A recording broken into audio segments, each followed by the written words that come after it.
ভাই মুসলমান, আজকে আমি আপনাদের সামনে কোরআন মাজিদের একখানা আয়াত তেলাওয়াত করেছি, সাথে আল্লাহর নবী মুহাম্মদ সাল্লাল্লাহু আলাইহি ওয়াসাল্লামের একটা হাদিস পড়েছি। আয়াত এবং হাদিসকে সামনে রেখে আমি আমার বক্তব্য ইতি করব। ওমা তাওফীকি ইল্লা বিল্লাহ। আল্লাহর কাছে দোয়া করি রব্বুল আলামিন আমি যা কিছু বলবো যেন সহিহ হাদিস এবং কোরআন থেকে বলতে পারি এবং সাথে সকলেই আমল করতে পারি, তার জন্য আল্লাহ আমাদেরকে তৌফিক দেন। পড়ুন আল্লাহুম্মা আমিন। ভাই মুসলমান, আজকে আমার পিছাই দু প্রকারের রয়েছে, কিন্তু আজকে আমি দু প্রকারের কথা বলতে পারবো না, সময় খুব কম। একটা বিষয় হলো যে সন্তানের উপরে মাতা পিতার কতটুক হক। একটা ছেলে মেয়ে বেটা বেটি বাড়িতে আছে, তো বেটা বেটির নিজের মাতা পিতার উপরে তার কতটুক হক রয়েছে, এটা আলাদা বিষয়। আর একটা বিষয় হলো যে মাতা পিতার নিজের সন্তান মানে ছেলে মেয়ের উপরে কতটুক হক রয়েছে, এটা একটা আলাদা বিষয়। সব কথা বলা যাবে না, একটা বিষয় নিয়ে আলোচনা করব। আল্লাহ হায়াত রাখেন ইনশাআল্লাহ আবার কোনোদিন। তবে ভাই, সন্তানের জন্য মা বাপ হলো একটা খুব বড় নিয়ামত। সন্তানের জন্য মাতা পিতা খুব বড় নিয়ামত। না হলে জিজ্ঞাসা করেন ওই ভাইকে ওই বোনকে যাদের মা বাপ দুনিয়াতে বেঁচে নেই, মনে কত ব্যথা, মনে কত কষ্ট, কত আফসোস যাদের মা বাপ দুনিয়া থেকে চলে গেছে। আর একটা মা বাবার জন্য সন্তান হলো আল্লাহ তাবারাক ওয়া তাআলার পক্ষ থেকে খুব বড় নিয়ামত। না হলে জিজ্ঞাসা করেন কাকে? ওই বাপকে ওই মাকে যাকে আল্লাহ বাড়ি দিয়েছেন, ঘর দিয়েছেন, জমি জায়গা কোনো জিনিসের কমি নেই, কিন্তু শুধু তার পক্ষে ভক্ত সন্তান নেই, তার মনে কত আফসোস, কত বেদনা, রাত দিন কাঁদছে, কত আল্লাহর কাছে দোয়া, কত দান, কত খায়রাত, কত কি করছেন যে আল্লাহ সবই তুমি দিয়েছো আমাকে সন্তান দেওনি, কত মনে তার আফসোস। এই জন্য তো হযরত ইব্রাহিম আলাইহিস সালাম ৮০-৮৫ বছর বয়স, একটাও সন্তান হয়নি। বয়স হয়ে গেছে, সন্তান হয়নি, এরকম বয়সে আজকে যদি আমাদের 10 বছর 15 বছর যদি বিয়ে হয়ে যায়, কত পীর বাবার কাছে যাব, কত আরো কোথায় যাব, কত কোথায় যাব, কত শিরকের কাজ করব, কত গুনার কাজ করব। আল্লাহ তুমি ছাইলা দাও, যেরকমই হয় আল্লাহ ছাইলা দাও। ছাইলার জন্য দোয়া করছে ভাই আমরা, কিন্তু ছাইলাটা কেমন দাও এটা দোয়া করি না। ছেলেটা নেককার দাও, দিনদার দাও, ন্যাংড়া হোক, খোড়া হোক, কানা হোক, কোন ধরনের ছেলে হোক, এই দোয়াটা আমরা করি না। আমরা দোয়া করি আল্লাহ তুমি ছেলে দাও, কেমন ছেলে দাও। জি না, ইব্রাহিম নবীর ৮০-৮৫ বছর বয়স, আল্লাহর দরবারে দোয়া করছেন কি? রব্বি হাবলি মিনাস সালিহিন। আয় আল্লাহ, আমার বয়স ৮০-৮৫ বছর হয়ে গেছে, আল্লাহ সন্তান হয়নি, তুমি আমাকে একটা সন্তান দাও। সন্তানটা কেমন? আল্লাহ সালেহ নেককার সন্তান দাও আমাকে, গায়ের সালেহ দিও না আল্লাহ, আল্লাহ দিনদার ছেলে তুমি আমাকে দাও। কেমন দোয়া করছেন দেখেন। আমাদেরকে এরকম ভাবে দোয়া করতে হবে ভাই। যখনই আল্লাহর দরবারে দোয়া করবেন, নেক ছেলে আপনি চাইবেন আল্লাহর কাছে।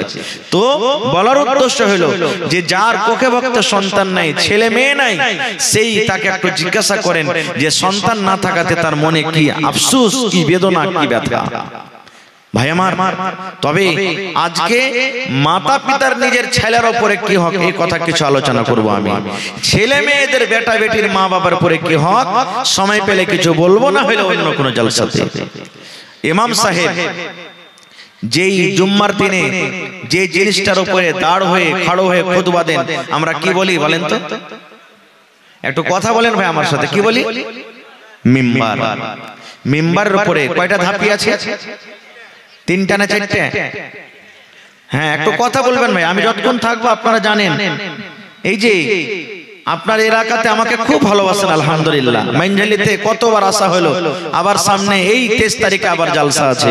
আল্লাহুস সামাদ, আল্লাহ হায়াত রাখলে ফের আসতে হবে, আপনারাও যাবেন ইনশাআল্লাহ। তো 3টা ধাপি আছে। প্রথম ধাপিতে নবীজি পা দিলেন, তখন পড়লেন আমিন। কি পড়লেন? কথা বলেন, কি পড়লেন? আমিন। আমিন মানে কি? আমিনের কয়েকটা মানে আছে, তার মধ্যে একটা হলো আল্লাহ তুমি কবুল করো। এই যে আমরা সূরাতুল ফাতিহা পড়েছি, গায়রিল মাগযুবি আলাইহিম ওয়ালাদ-দাল্লিন, তারপরে কি পড়ি? আমিন পড়ি। সূরা ফাতিহাতে কি দুয়ার কথা আছে, আমি ওদিকে যাব না। তো আমিন পড়লেন মানে আল্লাহ তুমি কবুল করো। আবার 2 নম্বর ধাপিতে যখন নবীজি পা দিলেন তখন আবার পড়লেন আমিন, আল্লাহ তুমি কবুল করো। আর কিছু সাহাবায়ে কেরামেরা শুনতে পান না, যত লোক মসজিদে আছেন কেউ শুনতে পান না, শুধু আমিনটা শুনতে পেয়েছেন। 3 নম্বর ধাপিতে যখন নবীজি পা দিলেন তখন পড়লেন আমিন, আল্লাহ তুমি কবুল করো। কয়বার হলো? জোরে বলেন। 3 বার। খুতবা শেষ, নামাজ শেষ। এবার নবীজিকে প্রশ্ন করে দিলেন সাহাবীরা, কি আল্লাহর নবী গো, আজকে আপনাকে একটা নতুন কাজ করতে দেখলাম গো দয়ার নবী, যে কাজটা আপনি জীবনে করেননি। নবীজি বললেন সাহাবী রে, কি কাজ আমি করলাম রে বাবা, একটু বলো তো। বললেন নবী গো, 3 বার যখন আপনি সিঁড়িতে ধাপিতে পা দিলেন 3 বারে পড়লেন আমিন আমিন আমিন পড়লেন। কেন পড়লেন গো নবীজি? এই কাজটা তো আপনি জীবনে কোনোদিন করেননি। জীবনে কতবার খুতবা দিয়েছেন, জীবনে কতবার মিম্বারে আপনি দাঁড় হয়েছেন, জীবনে কোনোদিন আপনাকে পড়তে দেখতে পাইনি, কিন্তু আজকে কেন আপনি আমিন পড়লেন? আমিন পড়ার উদ্দেশ্যটা কি, কি কারণে আপনি আমিন পড়লেন, একটু দয়া করে বলেন। নবীজি কেন আপনি আমিন পড়লেন একটু বলেন তো। এ আমার ভাইরা, মায়েরা, খালারা, দয়ার নবী বললেন, হে আমার উম্মতরা শোনো রে, কেন আমি আমিন পড়লাম? আমি যখন এই মিম্বারের প্রথম ধাপিতে সিঁড়িতে যখন পা দিলাম, আল্লাহ রাব্বুল আলামিনের ফেরেশতা, যে ফেরেশতা আমার কাছে মাঝে মাঝে আসেন, যে ফেরেশতা কোরআন নিয়ে আমার কাছে আসে, যেই ফেরেশতা দ্বীনের কথা নিয়ে আসে, যেই ফেরেশতা আমার কাছে আল্লাহর শরীয়ত, আল্লাহর বিধান নিয়ে আসেন, তার নাম হলো জিবরিল আলাইহিস সালাম। সে ফেরেশতা এসে আমাকে কানে কানে আসতে করে বললেন, ইয়া রাসূলুল্লাহ, আপনার উম্মতকে, ওই সমস্ত মানুষরাকে আপনি জানিয়ে দেন, ওই সমস্ত মানুষরাকে মেসেজ দিয়ে দিন, ওই সমস্ত মানুষরাকে আপনি বলে দেন, যখন আপনার নাম আসবে, যখন কোন মানুষ আপনার নামটা পড়বে, নাম শোনাবে, আর যখন কোন মানুষ আপনার নামটা পড়বে কিংবা নাম শুনবে, আর নাম শোনার সাথে সাথে আপনার উপরে যদি দরুদ না পড়ে, অর্থাৎ সাল্লাল্লাহু আলাইহি ওয়াসাল্লাম যদি না পড়ে, ওই লোকটা যেন হালাক হয়ে যায়, ওই লোকটা যেন বরবাদ হয়ে যায়, ওই লোকটা যেন ধ্বংস হয়ে যায়। তখন আমি পড়লাম আমিন আমিন, মানে আল্লাহ তুমি কবুল করো। তাহলে বোঝা গেল যে আপনি যখন নবীর নাম শুনবেন তখন কি পড়িতে হবে? জোরে বলেন, শিখালেন কি পড়িতে হবে? সাল্লাল্লাহু আলাইহি ওয়াসাল্লাম পড়িতে হবে। এবং সাথে সাথে আর একটা কথা বলে দিই, আমার দেখেন যোগ্য যোগ্য উলামা বসে আছেন স্টেজে, যত দুরূদ শরীফ পড়বেন আপনি সুবহানাল্লাহ, অত আল্লাহ এবং আল্লাহ রাসূলের প্রিয় ভালোবাসা হবে, আল্লাহ তাআলা আপনার উপরে রহমত দয়া বর্ষিত করবেন। কেমন দুরূদ? ইয়া নবী সালাম আলাইকুম, আল্লাহুম্মা সাল্লি আলা মুহাম্মাদ ওয়া আলা আলি মুহাম্মাদ কামা সাল্লাইতা আলা ইব্রাহিম ওয়া আলা আলি ইব্রাহিম ইন্নাকা হামিদুম মাজিদ। আল্লাহুম্মা বারিক আলা মুহাম্মাদ ওয়া আলা আলি মুহাম্মাদ কামা বারাকতা আলা ইব্রাহিম ওয়া আলা আলি ইব্রাহিম ইন্নাকা হামিদুম মাজিদ। মুখস্থ আছে না? আছে না? নাই? পড়বেন, কিন্তু পড়িতে পারি না আমরা, ফুরসত নেই। কি পড়বো? 1 নম্বর হয়ে গেল।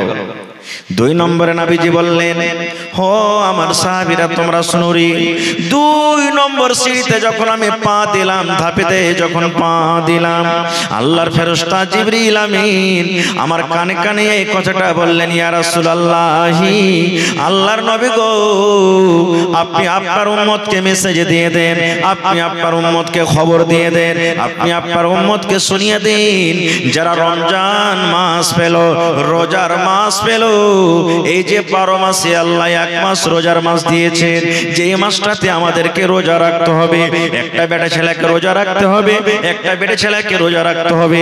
যে পাগলা লয় দিবানা নয়, শরীর স্বাস্থ্য ভালো আছে, কোনো বেমারি নাই, ওই সমস্ত মানুষরাকে রোজা রাখতে হবে।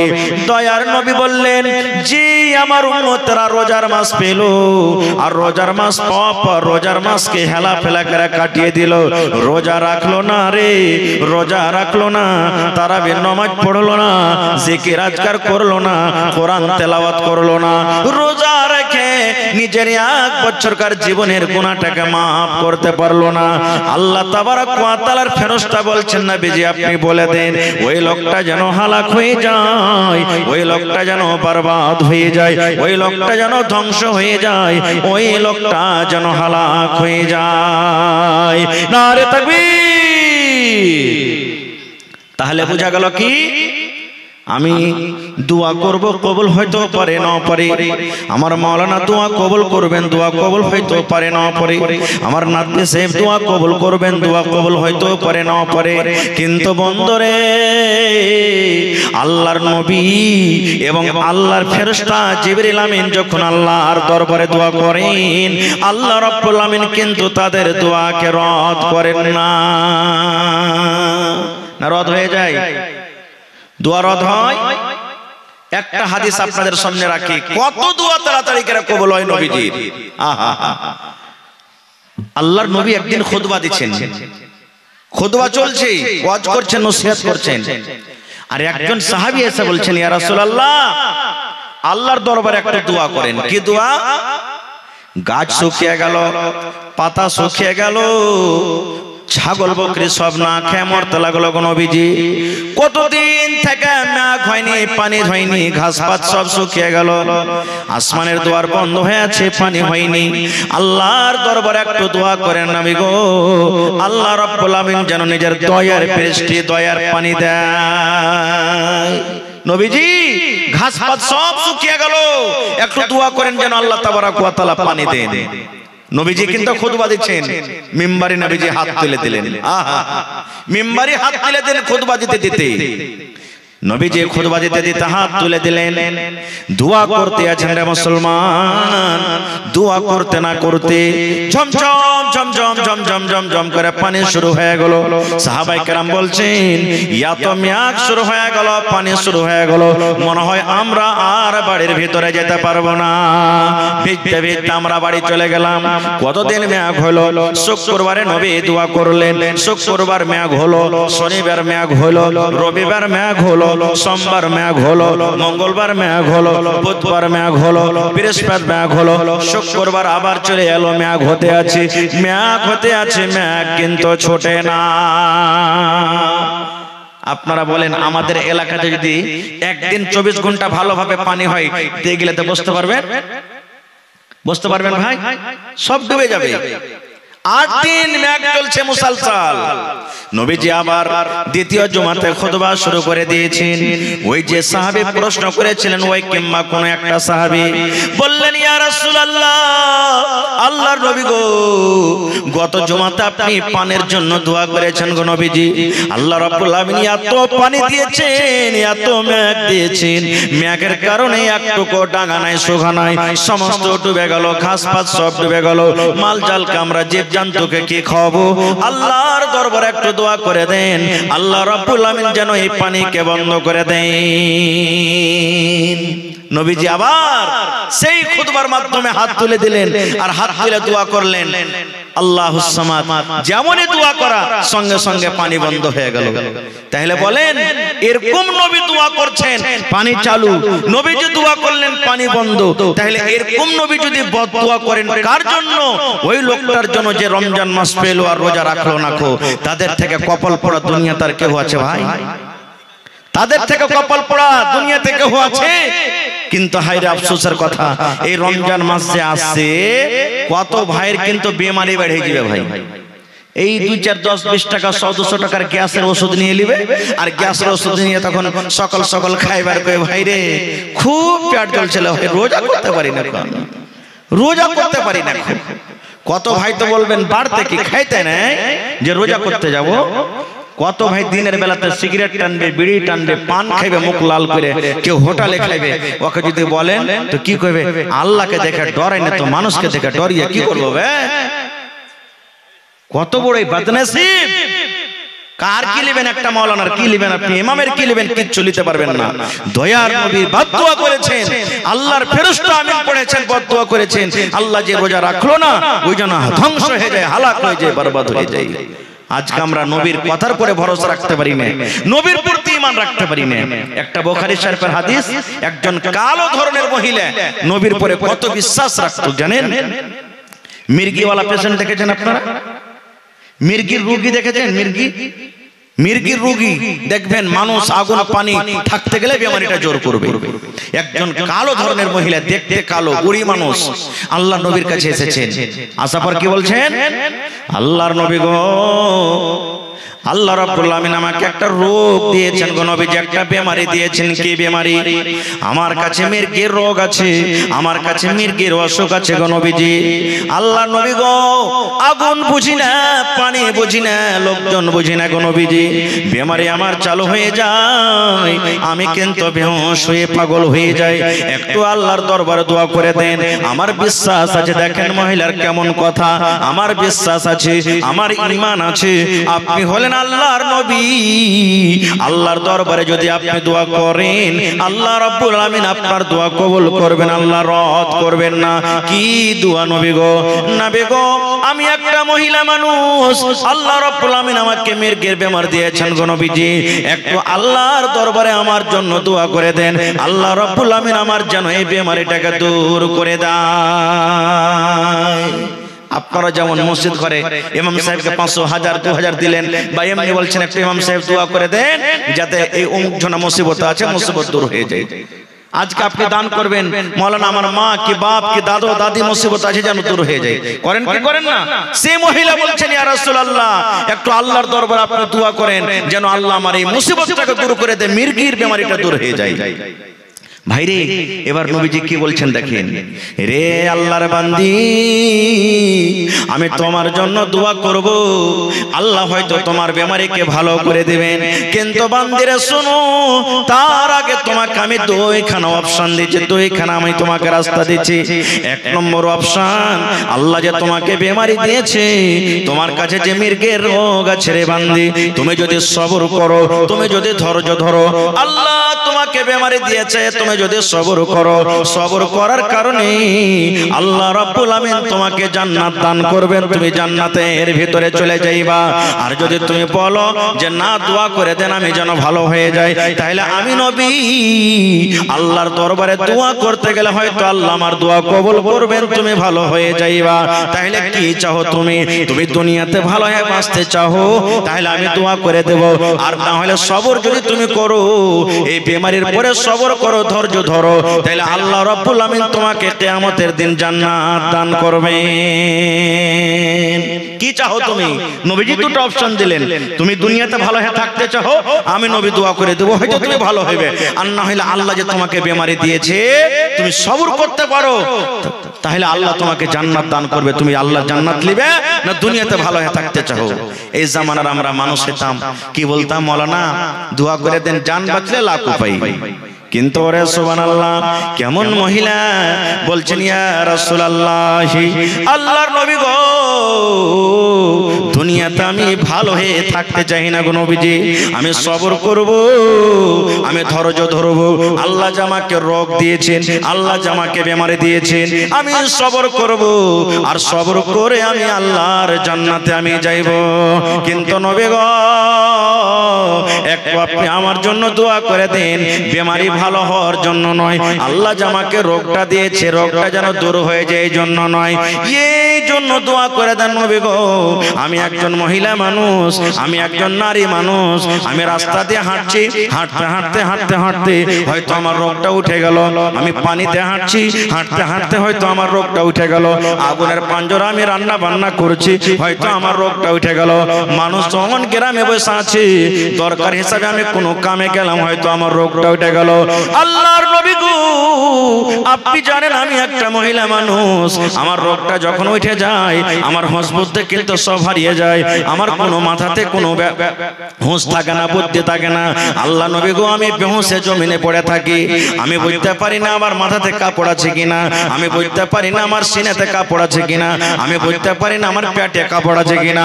আল্লাহর নবী গো, আমি বুঝতে পারি না যে আমি পর্দাশীলা হয়ে আছি কিংবা বেপর্দা হয়ে আছি। একটু আল্লাহর দরবারে আপনি দোয়া করে দেন, আমার কাছে যখন রোগটা আসবে, আমার বিমারিটা যখন উঠবে, তখন যেন আমি পর্দাশীলা হয়ে থাকি নবী গো, বেপর্দা যেন না হয়ে যায়। সুবহানাল্লাহ। দেখেন এ আমার মায়েরা খালারা, এতে একটা সবক পেলেন আপনারা। সেই মহিলা ছিলেন কেমন, যে পর্দাশীলা হয়ে থাকার জন্য রোগ আছে, পর্দাশীলা হয়ে থাকবে এই জন্য নবীকে দোয়া করতে বলছেন। আর আজকে আমার মারা, বহিনারা, দিদিরা, নানিরা বেপর্দা হয়ে ঢং ঢং ঢং ঢং ঢং ঢং করে বাড়ি থেকে বের হইলো, বাজারে গেল, রাস্তাতে গেল, কত কামে গেল, পর্দার সাথে কোনো মতলব নেই, পর্দার গর্দা উড়িয়ে দিল। ভাই আমি অধিকার যাব না কো। শেষ কথা, রমজান মাস যারা পেল আর রোজা রাখলো না, ওই লোকটা যেন হালাক বরবাদ হয়ে যায়। কে দোয়া করেছেন? নবী দোয়া করেছেন। এই জন্য নিয়াত করেন, আল্লাহ আগামী মাস যে সামনে কয়েকদিন পর রমজান আসছে, আল্লাহ রমজানের একটা রোজা যেন না ছুটে, সহি সালামত সচ্চ রোজা করতে পারে, আল্লাহ তার তুই আমাদেরকে তৌফিক দাও, আল্লাহুম্মা আমিন। 3 নম্বরে নবীজি ধাপিতে পা দিলেন। ধাপিতে পা দেওয়ার পর নবীজি বললেন, ও আমার সাহাবীরে, আমি 3 নম্বর ধাপিতে যখন পা দিলাম তখন পড়লাম আমিন। এই জন্য আমি আমিন পড়লাম। আল্লাহর ফেরেশতা জিবরিল আমিন আমার কানে কানে আসতে করে বললেন, ইয়া রাসূলুল্লাহ, আপনি আপনার উম্মতকে জানিয়ে দেন, খবর দিয়ে দেন, যাদের বাড়িতে মা বাবা বেঁচে আছেন। ওরে সুবহানাল্লাহ, এটাই হলো আমার হাদিসের পয়েন্ট। যাদের মা বাবা বেঁচে আছেন, মা বাবা দুজনেই বেঁচে আছেন, কিংবা মা একজন আছেন কিংবা বাবা একজন আছেন, মা বাবা বাড়িতে আছেন, মা বাবার সেবা যত্ন করে, মা বাবাকে রাজি করে, মা বাবার খিদমত করে, মা বাবার মনটাকে জয় করে, নিজের গুনাহকে মাফ করতে পারলো না, মা বাবাকে রাজি করে দুনিয়া থেকে যেতে পারলো না, ওই লোকটা যেন হালাক হয়ে যায়, ওই লোকটা যেন বরবাদ হয়ে যায়, ওই লোকটা যেন ধ্বংস হয়ে যায়। মা ছাড়া দরদে হবে না।